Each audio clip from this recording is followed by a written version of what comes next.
Ronnie Coleman was not born a champion. He was not born famous, rich, or privileged. He was born ordinary in a small town with no guarantee that life would ever give him anything special. What made Ronnie Coleman different was not luck. It was not talent alone. It was an unbreakable mindset built on discipline, sacrifice, and relentless work. Ronnie Dean Coleman was born on May 13, 1964, in Monroe, Louisiana. His childhood was simple and hard. There were no shortcuts in his life. From an early age, he learned that if he wanted something, he had to work for it. Nobody was coming to save him. Nobody was going to hand him success. That lesson stayed with him forever. As a young boy, Ronnie was active and energetic. He loved sports and physical activity. He played football and ran track during his school years. His strength was noticeable, but at that time, bodybuilding was not even part of his imagination. He didn't dream of muscles, trophies, or stages. His dream was stability. His dream was a secure future. Ronnie believed education was the key to that future. He attended Grambling State University and earned a degree in accounting. This is something many people forget about him. Before becoming one of the most powerful athletes in history, Ronnie Coleman was an educated man with a professional degree. He believed that once he graduated, life would become easier. But life had other plans. After finishing university, Ronnie struggled to find a job in accounting. Weeks turned into months. Rejection letters replaced hope. The world did not care how hard he studied or how disciplined he was. This period tested Ronnie's patience and mental strength more than any workout ever would. Instead of complaining, Ronnie adapted. He joined the police department in Arlington, Texas. Becoming a police officer was not glamorous, but it was honest work. The job demanded discipline, responsibility, and physical fitness. Ronnie embraced it fully. He worked long hours, protected his community, and lived a structured life. To stay in shape for police work, Ronnie joined a gym. That gym was Metroflex Gym in Arlington, Texas. It was not a fancy gym. There were no mirrors, no machines designed for comfort, no air-conditioned luxury. It was raw iron, heavy weights, and serious people. This gym became the birthplace of a legend. At Metroflex Gym, Ronnie met Brian Dobson, the owner of the gym and a competitive bodybuilder. The moment Dobson saw Ronnie lift weights, he knew something was special. Ronnie was lifting heavy weights with ease, without showing off, without ego. Dobson approached him and made a simple offer. He told Ronnie that if he trained for a bodybuilding competition, he would coach him and cover the expenses. Ronnie did not hesitate. He did not overthink. He did not doubt himself. He accepted the challenge. This decision changed his life. In 1990, Ronnie Coleman entered his first bodybuilding competition, Mr. Texas. He trained hard, followed instructions, and focused completely. When the competition ended, Ronnie won first place. There was no celebration, no dramatic moment. The next day, Ronnie went back to work as a police officer. That was who he was. Winning did not change him.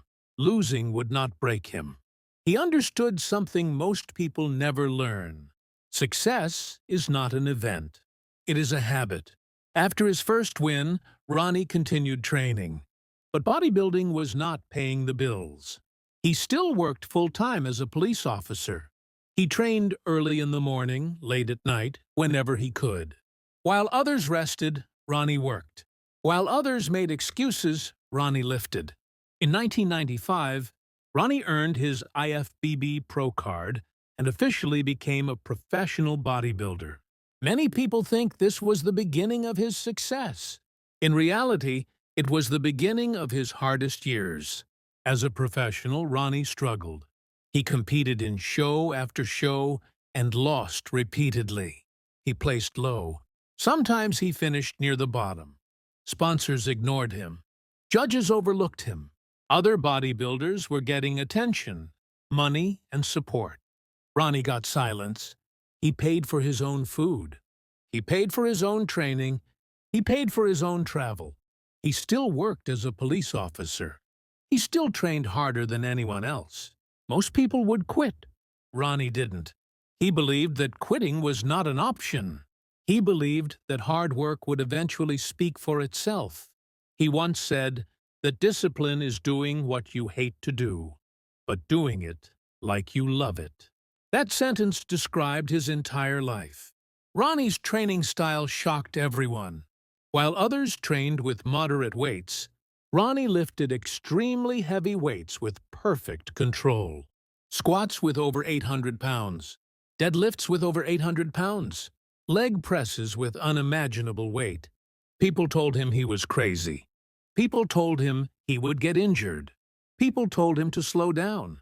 Ronnie ignored the noise. He trusted his work ethic. He trusted his preparation. He trusted himself. He trained not for applause, but for improvement. Every workout was a battle. Every rep was a decision to push past pain. Ronnie did not fear pain. He respected it. Pain to him was proof that he was growing. What separated Ronnie from others was not motivation. Motivation comes and goes. Ronnie had discipline. He trained even when he felt tired. He trained when he was sick. He trained when he lost.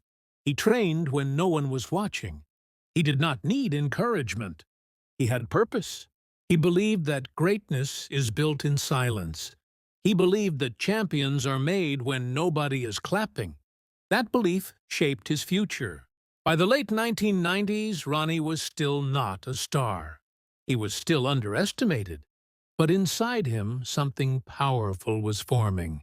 Years of pain, rejection, and effort were turning into something unstoppable. He was closer than anyone realized, and soon the world would be forced to notice him. Ronnie Coleman had already given years of his life to bodybuilding. Yet the world still didn't see him as a threat. Judges overlooked him, sponsors ignored him, and fans barely knew his name. But Ronnie did not train for recognition. He trained for transformation. Deep inside, he knew that something extraordinary was coming. By the late 1990s, Ronnie's physique was changing in ways no one expected. His muscles were becoming denser, thicker, and more powerful. His back was wider, his legs were unmatched, and his strength levels were beyond human imagination. Still, results on stage did not reflect the work he was putting in. Many athletes would have changed their path. Ronnie did not. He believed that consistency would eventually defeat doubt. In 1998, Ronnie entered the Mr. Olympia competition without much hype. That year, the bodybuilding world expected Flex Wheeler to win. Flex was considered genetically perfect, aesthetically flawless, and unbeatable. Ronnie was seen as strong, but not refined enough. What happened next shocked the world. When Ronnie Coleman stepped on stage, judges and fans saw something they had never seen before. His size, conditioning, and symmetry were unreal. His back looked like it was carved from stone. His legs were massive, yet detailed. His confidence was calm, not arrogant. When the final results were announced, Ronnie Coleman was crowned Mr. Olympia 1998. The bodybuilding world froze. The man who was ignored. The man who worked 2 jobs. The man who never complained. He was now the best bodybuilder on earth. Ronnie didn't scream. He didn't celebrate wildly. He stood there, humble and composed. For him, this victory was not a surprise. It was confirmation. Winning Mr. Olympia changed his life, but it did not change his mindset. Ronnie went back to the gym and trained even harder. He knew something important. Staying on top is harder than reaching the top. From 1999 to 2005, Ronnie Coleman dominated bodybuilding like no one before him. Year after year, he returned bigger, stronger, and more conditioned. Every Olympia stage became a reminder that he was operating on a different level.